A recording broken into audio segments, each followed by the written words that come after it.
നമസ്കാരം. ജസ്ന സലീം എന്ന് പറഞ്ഞിട്ടുള്ള സോഷ്യൽ മീഡിയയിൽ വളരെയധികം ചർച്ച ചെയ്യപ്പെട്ട വ്യക്തിയാണിത്.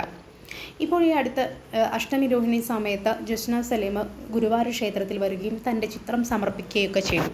ഇതിൻ്റെ പേരിൽ ചില പ്രശ്നങ്ങളൊക്കെ ഗുരുവായൂർ ക്ഷേത്രത്തിൽ ഉണ്ടാവുകയുണ്ടായി. അവർ ക്ഷേത്രത്തിൽ ചിത്രം സമർപ്പിച്ചതുകൊണ്ടല്ല, ചിത്രം സമർപ്പിക്കാൻ വന്നപ്പോൾ അവരുടെ വീഡിയോയ്ക്ക് താഴെ മോശം കമൻ്റ് ഇട്ട ഒരു സ്ത്രീയെ കാണുകയും അവരുമായിട്ട് വാക്ക് തർക്കങ്ങളിൽ ഉണ്ടാക്കുകയൊക്കെ ചെയ്തു.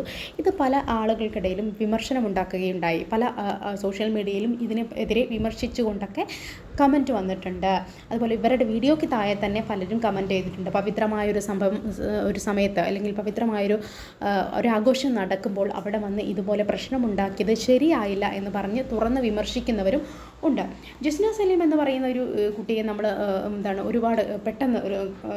ഒരുപാട് കാലമായിട്ട് നമ്മൾ അറിയുന്നതാണ്. പെട്ടെന്ന് സോഷ്യൽ മീഡിയയിൽ വളരെയധികം ജനപിന്തുണ ലഭിച്ച, ജനശ്രദ്ധ ലഭിച്ചിട്ടുള്ള ഒരു വ്യക്തിയായിരുന്നു ജസ്ന സലീം എന്ന് പറയുന്നത്. നമ്മൾ കണ്ടിട്ടുണ്ട് മറ്റ് ഇതര വിഭാഗത്തിലുള്ള ആളുകൾ മറ്റു വിഭാഗത്തിലുള്ള ദൈവങ്ങളുടെ ചിത്രം വരയ്ക്കുന്നു. അതുപോലെ തന്നെ ഇപ്പോൾ ഹിന്ദു വിഭാഗത്തിലുള്ള ആളുകൾ തന്നെ മുസ്ലിം പാട്ട്, മാപ്പിളപ്പാട്ടുകൾ വളരെ മനോഹരമായിട്ട് പാടുന്നവരുണ്ട്. അതുപോലെ തന്നെ മുസ്ലിം വിഭാഗത്തിലുള്ളവർ, ജസ്ന മാത്രമല്ല, കൃഷ്ണൻ്റെ പാട്ട് പാടുന്നവർ, കൃഷ്ണൻ്റെ ചിത്രം വരയ്ക്കുന്നവരൊക്കെ ജസ്ന മാത്രമൊന്നുമല്ല. പക്ഷേ ജസ്ന എന്ന് പറയുന്ന കുട്ടിക്ക് കുറച്ചും കൂടി ശ്രദ്ധ കിട്ടുകയുണ്ടായി. അവർ കുറച്ചും കൂടി സോഷ്യൽ മീഡിയയെ കൈകാര്യം ചെയ്യുന്നത് കൊണ്ടും അതുപോലെ തന്നെ പെട്ടെന്ന് മറ്റേ പ്രമുഖരായ ആളുകൾക്കൊക്കെ തന്നെ അവരുടെ ഫോട്ടോസ് ഗിഫ്റ്റ് ചെയ്തുകൊണ്ടും ഒക്കെ തന്നെ അവർ കുറച്ചും കൂടി ശ്രദ്ധ ലഭിക്കുകയുണ്ടായി. മാത്രമല്ല, അവരുടെ ഫോട്ടോസ് വെച്ചാൽ പ്രത്യേക ഗുണങ്ങളുണ്ട് എന്നുള്ള രീതിയിലുള്ള പബ്ലിസിറ്റിയൊക്കെ ഉണ്ടായതുകൊണ്ട് തന്നെ ജസ്ന സലീം എന്ന് പറയുന്ന ഈ വ്യക്തി വളരെയധികം ആളുകൾക്കിടയിൽ വളരെയധികം ശ്രദ്ധ ഉണ്ടാക്കുകയുണ്ടായി.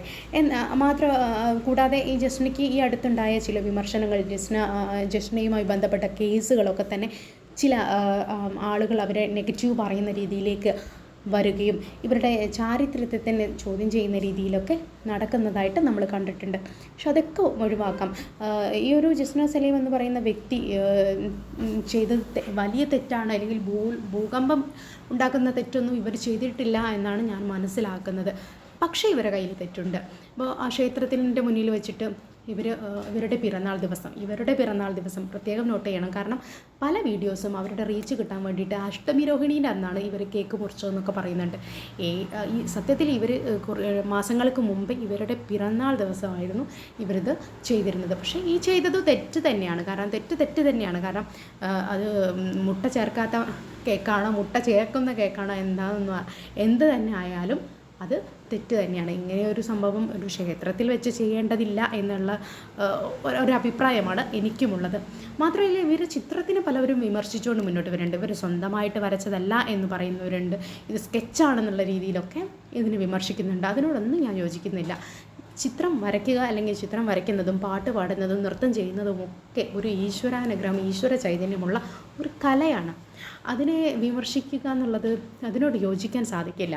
ഇപ്പോൾ ഇവരുടെ ഒരു അവസ്ഥ കാണുമ്പോൾ സത്യം പറഞ്ഞാൽ തോന്നുന്നത്, വാളികമുകളേറിയ മന്നൻ്റെ തോളിൽ മാറാപ്പു കയറ്റുന്നതും ഭവാൻ, കണ്ടിരിക്കും ജനങ്ങളെ കണ്ടില്ലെന്നു വരുത്തുന്നതും ഭവാൻ എന്ന് പറഞ്ഞതാണ് എനിക്ക് ഓർമ്മ വരുന്നത്. കാരണം ഇവരെ അങ്ങേയറ്റം ഉയർത്തി ഇവരെക്കുറിച്ച് വീഡിയോ നൽകിയതൊക്കെ ഇത്രത്തോളം പബ്ലിസിറ്റിയൊക്കെ ലഭിച്ചത് പല ഹിന്ദു ചാനൽ എന്ന് പറയുന്ന പല ചാനലുകളായിരുന്നു. എന്നാൽ ഇവർ തന്നെ ഇപ്പോൾ ഇവരെന്ത് ചെയ്യുന്നത്, താഴേക്കിടുന്ന അവസ്ഥയാണ് കാണുന്നത്. ഇവർ തന്നെ ഇവരെ മോശക്കാരിയാക്കിക്കൊണ്ട് ഇപ്പോൾ ചിത്രീകരിക്കുന്ന അവസ്ഥയാണ് കാണുന്നത്.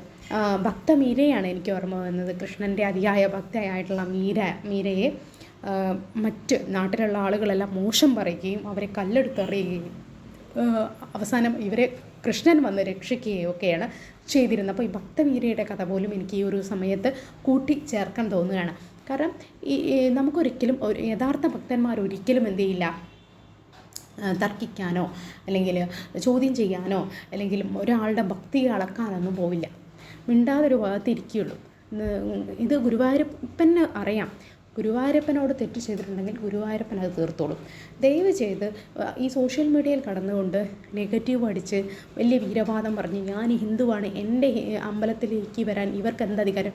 ഇവർ അമ്പലത്തിലേക്ക് പ്രവേശിച്ചിട്ടില്ല. അമ്പലത്തിൻ്റെ പുറത്ത് നിന്ന് ഫോട്ടോ എടുത്തത് അത് എത്രയോ പേരിപ്പോൾ എടുക്കുന്നുണ്ട്, വീഡിയോസ് എടുക്കുന്നുണ്ട്. അമ്പലത്തിൻ്റെ പുറത്ത് നിന്നിട്ട് ആ കൊടിമരത്തിൻ്റെ അവിടെയൊക്കെ നിന്നിട്ട് ആളുകൾ എത്രയോ പേര് ഫോട്ടോ എടുക്കുന്നുണ്ട്.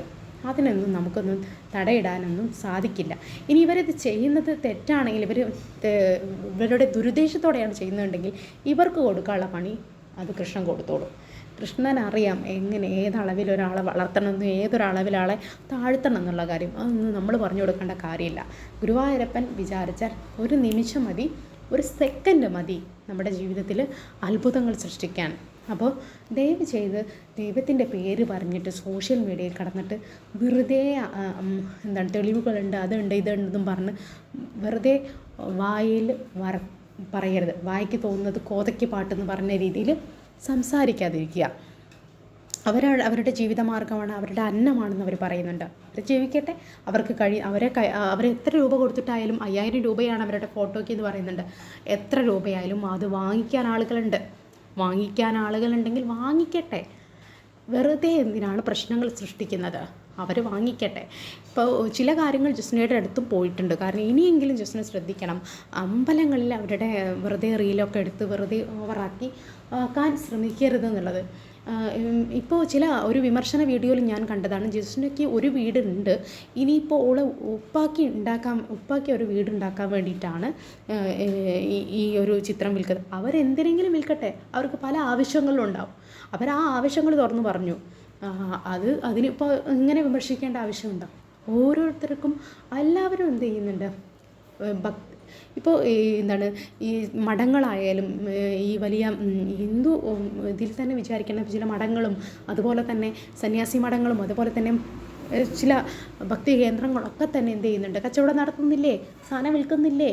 അപ്പം അങ്ങനെ വിചാരിക്കാനുള്ളൂ. ദയവ് ചെയ്ത് ഇതിൻ്റെ പേരിൽ പ്രശ്നം ഉണ്ടാക്കരുത്. കൃഷ്ണന് പരാതി ഉണ്ടെങ്കിൽ കൃഷ്ണൻ അത് തീർത്തോളൂ കേട്ടോ. നിങ്ങൾ ദയവ് ചെയ്തിട്ട് അതിൻ്റെ ഇടയിൽ കിടന്നിട്ട് വെറുതെ പ്രശ്നങ്ങൾ സൃഷ്ടിക്കാതിരിക്കുക, വെറുതെ വിഷം കുത്തിവെക്കാതിരിക്കുക.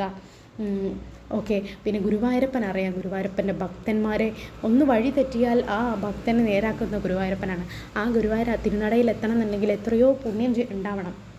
അവിടെ എത്താന്ന് പറയുന്നത് ഒരു ഭാഗ്യമാണ്. ഒരു ഭക്തനെ സംബന്ധിച്ചിടത്തോളം അവിടെ എത്തി അവിടെ ഒന്ന് പ്രാർത്ഥിക്കാൻ സാധിക്കുക, ആ കണ്ണനെ ഒന്ന് കാണാൻ സാധിക്കുക എന്ന് പറയുന്നത് ഏറ്റവും വലിയ ഭാഗ്യമാണ്. അപ്പം അങ്ങനെ അവിടേക്ക് അവർക്ക് എങ്ങനെയെങ്കിലും എത്താൻ പറ്റുന്നുണ്ടെങ്കിൽ അവരെന്തോ പുണ്യം ചെയ്തിട്ടുണ്ടോ, അങ്ങനെ വിചാരിക്കാനേ ഉള്ളൂ. ഓക്കെ. അപ്പോൾ എൻ്റെ ചാനൽ ഇഷ്ടപ്പെട്ടെങ്കിൽ ഒന്ന് സബ്സ്ക്രൈബ് ചെയ്യുക. Thank you.